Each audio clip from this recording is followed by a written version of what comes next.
Hello everyone, कैसे हैं आप सब और कैसी चल रही है आप सबकी पढ़ाई? मुझे कमेंट्स में बताइए। आज हम कवर करने जा रहे हैं वीडियो नंबर 65। इस वीडियो को कवर करने के बाद 650 क्वेश्चंस हम कवर कर चुके होंगे और जैसा कि मैंने आपको हमेशा ही बताया है, जब तक पॉसिबल है ये सीरीज कंटिन्यू रहेगी। तो आइए बढ़ते हैं अपने आज के इस वीडियो की तरफ। पूरी सीरीज को बिगिनिंग से कवर करिए, बहुत बेनिफिशियल रहने वाली है ये सीरीज आपके लिए। न्यू बैचेस फॉर्म किए जा रहे हैं 2026 के एमए इंग्लिश एंट्रेंस एग्जाम के लिए। आप में से जो भी एडमिशन चाहता है, डिस्क्रिप्शन में दिए गए लिंक पर कॉन्टैक्ट करके क्वेरी कर सकते हैं। आप मुझे कमेंट्स में जरूर बताएं कि आपका स्कोर कैसा रहा। आज का पहला सवाल, ऑल्दो काफी ऑब्वियस आंसर लग रहा है। देखिए, प्रफ्रॉक नाम का कैरेक्टर तो टीएस एलियट ने क्रिएट किया था, लेकिन जब आप हॉट सीट पर बैठते हैं ना, तब कंफ्यूजन हो सकती है। किस किस को इस आंसर को लेकर भी एग्जाम में कंफ्यूजन हो सकती है, प्लीज मुझे कमेंट्स में बताइए। 1917 की ये book, Prufrock and other observations, book by TS Eliot, written in published in 1917, the love song of J. Alfred Prufrock, इसी में इंक्लूड थी और टोटल 12 पोइट्रीज थी। This poem by T.S. Eliot, you know, is the masterpiece of the modernist moment and one of the most influential poems of modern times. Represents the thought of a mature man as he searches for love and meaning of life in an uncertain modern world. प्रफ्रॉक काफी खूबसूरत poetry है, written by TS Elliott और one of the simplest poetries by him. Complicated लिखने के लिए काफी popular है, ये पोइट्री काफी सिंपल है। Next question, from which poem is the title the well wrought urn taken? The correct answer is option A, canonization. The well-wrought studies in the structure of poetry 1947 का essay collection है by Clint Brooks and considered a great text in the new criticism school. The title contains an allusion to the fourth stanza of John Donne's poetry, The Canonization. यहाँ पर देखिए word है, as well a well-wrought urn becomes the greatest ashes as half-acre tombs, and by these hymns all shall approve us canonized for love. इस poetry को तो बहुत ही अच्छे से डिटेल में जरूर समझिए। मेरा एक सेपरेट वीडियो आपको मिल जाएगा। If you will put the words canonisation and my name Poonam Dua in the search box of YouTube, you will be able to find it. एक ऐसी poetry which no one can manage to miss.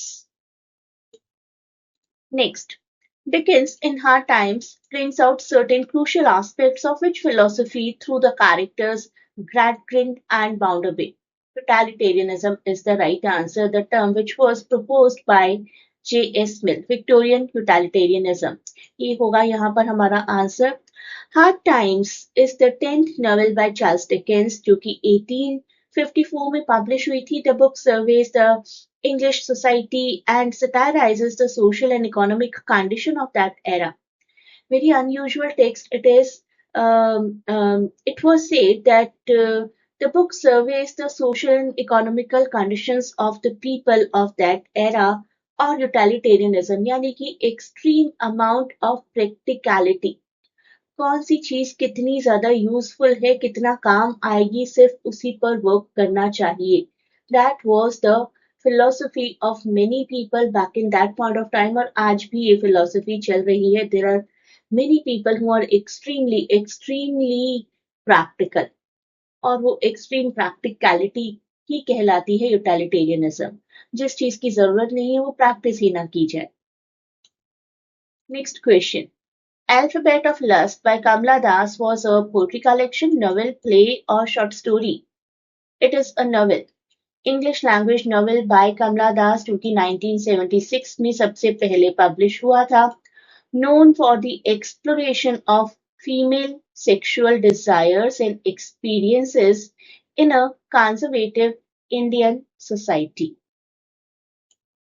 Next question, who wrote the essay The Critical Monism of Clint Brooks?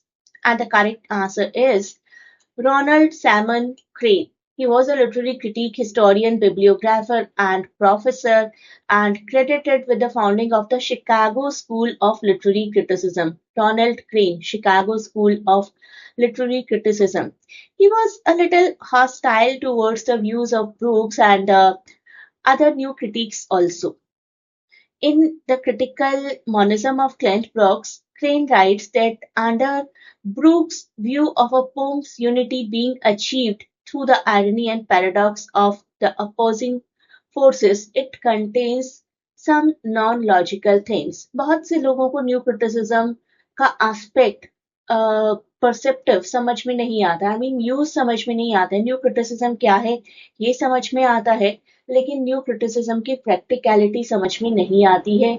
उन्हीं लोगों में से एक थे Ronald Salmon Crane, R.S. Crane. Next question. Who is the young half-brother of Plato whose name means owl or gleaming eye? The correct answer is option C, Glaucon. The half-brother of Plato whose name means owl or gleaming eye is Glaucon. He is a prominent figure in Plato's dialogue, The Republic. Republic में important role है, dialogues हैं, where he engages in conversation with Socrates about justice, about ideal state. Which poet mentions if poetry instructs, it does so only through pleasure? None other than Coleridge. Pleasure rather than instruction becomes the end or function of a poetry. If poetry instructs, it does so only through pleasure, said by Coleridge in Introduction to Preface to Lyrical Ballad 1802 के version में. Next question. Who mentions every great poet is a teacher? I wish either to be considered as a teacher or as a nothing. None other than William Wordsworth. The quote shows Wordsworth's practical and poetic engagement with education as the line goes, I wish to be considered as a teacher or as nothing. Researchers on Wordsworth advocate a poetic education of creative imagination as a corrective to passive learning and reading. Wordsworth की poetic philosophy is really beyond this world. Which critic published his classroom lectures and his ideas along with the dictums of the other critics regularly in Scrutiny? And it is F.R. Lewis. Scrutiny, a quarterly review, was a literature periodical founded in 1932, याद रखिएगा 1932, by F.R. Lewis and L.C. Knights. L.C. Knights का equation हमने कल भी cover किया था. सभी videos मेरे देखिए, काफी अच्छा इंसाइट रहेगा लिटरेचर को लेकर आपका. तो F.R. Lewis काफी प्रिंसिपल एडिटर रहे थे until the final issue in 1953. Beginning 1932, final issue 1953. Which critic is of the opinion that though Charles Dickens possesses the vitality and vision of art as Conrad does, he cannot be included in the great line of novelists? The correct answer is again F.R. Lewis, जिन्होंने The Great Tradition में ये mention किया है. Great Tradition जो कि 1948 का एक work है by F.R. Lewis. In it, Lewis argues that a canon of great English novelists include Jane Austen, George Eliot, Henry James, Joseph Conrad. याद रखिए, Jane Austen, George Eliot, Henry James, Joseph Conrad.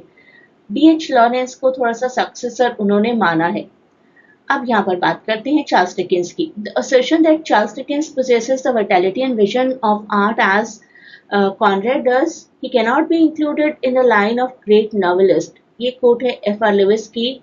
Great tradition है, मैंने बता ही दिया है. Lewis acknowledges Dickens' enduring vitality and intelligence. ठीक है, vital है, intelligent है. He argues that Dickens, along with the other writers, belongs to a tradition of classical novelists and does not embody the great tradition of English novelists. Great tradition में उन्होंने नाम लिया है Jane Austen का, George Eliot का, Henry James का और Joseph Conrad का और कुछ हद तक D.H. लॉरेंस का भी. ये सभी हैं वो कोर्सेज जिसके लिए आप मेरी क्लासेस ज्वाइन कर सकते हैं। CUET के लिए JMI, IPU और किसी भी यूनिवर्सिटी का मास्टर्स इंग्लिश एंट्रेंस क्रैक हो जाएगा अगर आप मेरा प्रोग्राम ज्वाइन करते हैं। UGC नेट के लिए भी ज्वाइन कर सकते हैं, JPSC के लिए भी ज्वाइन कर सकते हैं, JSSC के लिए और बहुत से और IGNOU कोर्सेज के लिए I do provide PDFs and even live sessions. आप क्वेरी कर सकते हैं। लिटरेचर के UPSC एग्जाम के लिए भी आप क्वेरी कर सकते हैं। इन सबकी ऑनलाइन क्लासेस मैं प्रोवाइड करती हूँ। This is the WhatsApp number जहां पर कॉन्टैक्ट करके आप क्वेरी कर सकते हैं and you may also contact on this Telegram link.